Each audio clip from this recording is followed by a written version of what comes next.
अगर सबसे बड़ी हार होगी बीजेपी की तो इसी करेल विधानसभा से होगी। सबसे बड़ी हार इतनी अभी तक कभी नहीं हुई, उतनी हार इस चुनाव में होगी।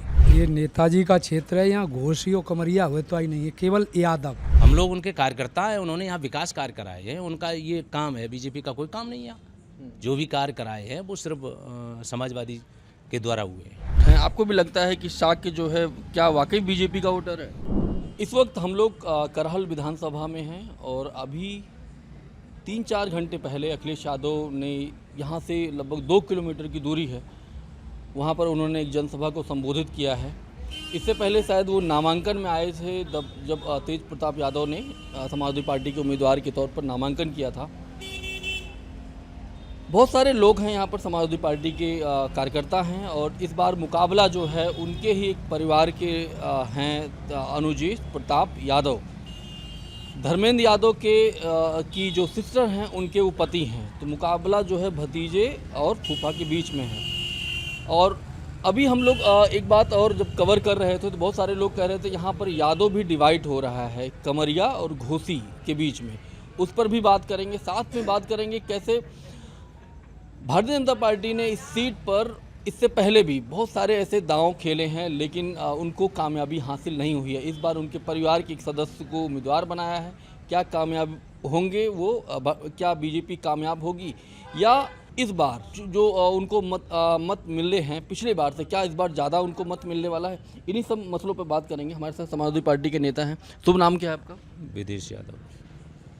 अभी अखिलेश यादव जी आए हुए यहाँ पर आए थे और इससे पहले नामांकन में आए थे। इस सीट को लेकर आप लोग क्या कर रहे हैं अभी तक? ये सीट जो है हमेशा समाजवादी की थी और समाजवादी की रहेगी। यहाँ कोई किसी की सीट नहीं है। समाजवादी ये नेताजी का जिला है और नेताजी की विधानसभा उनकी ज़मीन है। हम लोग उनके सेवक हैं, कार्यकर्ता हैं और भारी मतों से यहाँ माननीय तेज प्रताप जी जो है चुनाव जीते हैं। ये हम लोग देख रहे थे अभी एक कमरिया और घोसी यादवों के बीच में कुछ ऐसी बात सामने आ रही है। ये हमने उस वक्त भी देखा था जब नेताजी वहाँ से चुनाव लड़े थे आजमगढ़ में। वहाँ रमाकांत यादव बीजेपी के उम्मीदवार थे। बहुत ही नज़दीकी मुकाबला था। नज़दीकी मुकाबला तो नहीं कह सकते, 50-60 हज़ार वोटों का अंतर था, लेकिन कहीं ना कहीं बीजेपी कामयाब हुई थी इतने ज़्यादा मतलब वोट लेने में वहाँ पर नेताजी के खिलाफ। ये नेताजी का क्षेत्र है, यहाँ घोसी और कमरिया हुए तो आई नहीं है, केवल यादव होता है और यादव के नाते ही पूरा वोट समाजवादी पार्टी को जाता है। यहाँ घोसी कमरियाबाद कई चुनाव में हुआ, लेकिन कोई फर्क पड़ता नहीं है, न कभी पड़ेगा। यहाँ केवल मात्र एक ही चीज़ देखी जाती है, साइकिल, और साइकिल का निशान केवल नेताजी का है, वही उसी पर वोट देते हैं। कोई कमरिया घोसीबाद नहीं है, ना आज तक रहा न रहेगा। आपको भी लगता है ऐसा? नहीं, ऐसा कुछ नहीं है। ये जो लोग चलाते हैं, रूमर उड़ाते हैं, लेकिन समय जैसे ही आता जाता है बिल्कुल जो है पर्दाफाश हो जाता है और लास्ट तक सब एक हो जाते हैं।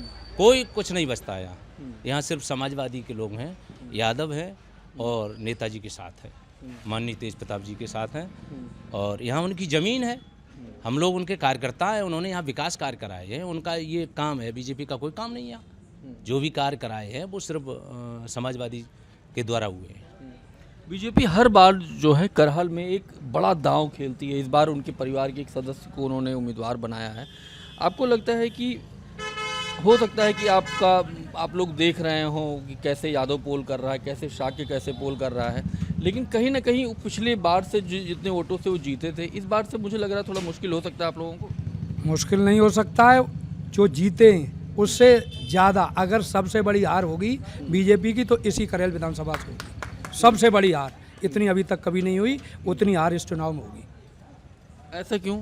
ऐसा इसलिए यहाँ सारी जातियाँ एकजुट होकर के समाजवादी पार्टी को वोट कर रही हैं। कोई जाति नहीं बची, चाहे साख ले लीजिए, पाल ले लीजिए, कहार ले लीजिए, कुमार ले लीजिए, तेली ले लीजिए, तमोली, सारी जातियाँ एकजुट होकर समाजवादी पार्टी को वोट कर रही हैं। इसलिए ये अभी तक ये होता रहता था कि बदल जाते हैं, लेकिन अब ऐसा कुछ नहीं है। सारा वोट तेज प्रताप यादव जी के लिए और साइकिल के लिए। तो परिवार के ये आपके जो सहयोगी हैं ये कह रहे हैं कि सबसे बड़ी हार जो है अनुजीत प्रताप यादव की होने वाली है। आपको भी ऐसा लगता है? नहीं, ऐसा पीडीए है। हम लोगों के साथ पीडीए कार्य कर रहा है। पीडीए के तहत माननीय राष्ट्रीय अध्यक्ष जी की जो सोच है, हम उस पर कार्य कर रहे हैं और मेरा पीडीए साथ है और पीडीए ही मुझे जो है अच्छे मतों से विजयी बनाएगा। माननीय तेज प्रताप जी को। तो हम लोग पीडीए के तहत कार्य करते हैं, किसी जाति विशेष नहीं है, मेरे साथ सभी वर्ग सभी जाति के वोट हैं और हम उसके तहत कार्य कर रहे हैं। अच्छा जो है प्रदर्शन होगा और समाजवादी पार्टी पहले से ज़्यादा अच्छे वोटों से जीतेंगे माननीय तेज प्रताप जी। आपको क्या लग रहा है जो साग के वोटर हैं उसके बारे में ऐसा बताया जा रहा था कि जो गैर यादव जितने भी वोट हैं वो बीजेपी के वोट हैं, आपको भी लगता है कि साग के जो है क्या वाकई बीजेपी का वोटर है? नहीं, यहाँ का साग वोट जो है वो सारा का सारा पिछली जो चुनाव में वोट मिले थे साग समाज के उससे भी ज़्यादा अच्छा प्रदर्शन करने वाला है समाजवादी पार्टी के पक्ष में। क्योंकि एक चीज़ यहाँ फैल गई है कि जो हमारे जो देवेश साके जी हैं सांसद हमारे, और बगल के जो फरकावादी साके को हरा दिया गया था उसका प्रभाव हमारे साक समाज पर पड़ा हुआ। कहीं ना कहीं हमारे साक समाज को ये लगता है कि हमारे साथ साक समाज के साथ जो है बीजेपी की पार्टी जो है कहीं ना कहीं भेदभाव करती है। इसलिए पूरा साक समाज विधानसभा करेल का मन बना चुका है समाजवादी पार्टी के पक्ष में पूर्ण रूप से मतदान करने के लिए। भारी बहुमत से वो लोग इस विधानसभा से माननीय तेज प्रताप सिंह को जिता कर भेजने का कार्य करेंगे और विधानसभा में परचम लहराएंगे अपने।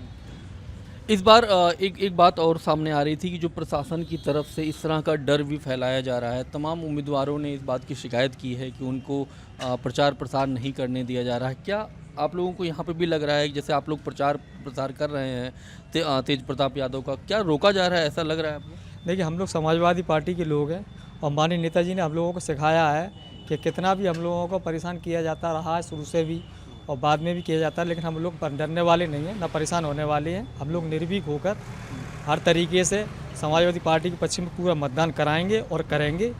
हमें इसके बारे में कोई भी कुछ ना कहना है और ना सुनना है। हम ना डरने वाले हैं और न डरेंगे। तो इस वक्त हम लोग थे करहाल में और आप समाजवादी पार्टी के नेता लोग हैं। क्या कुछ परिणाम होगा आएगा वो 23 नवंबर को पता चलेगा। कैमरामैन शिवांशु पटुआ के साथ मेरा नाम शैलेंद्र है। आप देख रहे थे अनादि टीवी उत्तर प्रदेश। बहुत बहुत शुक्रिया, धन्यवाद।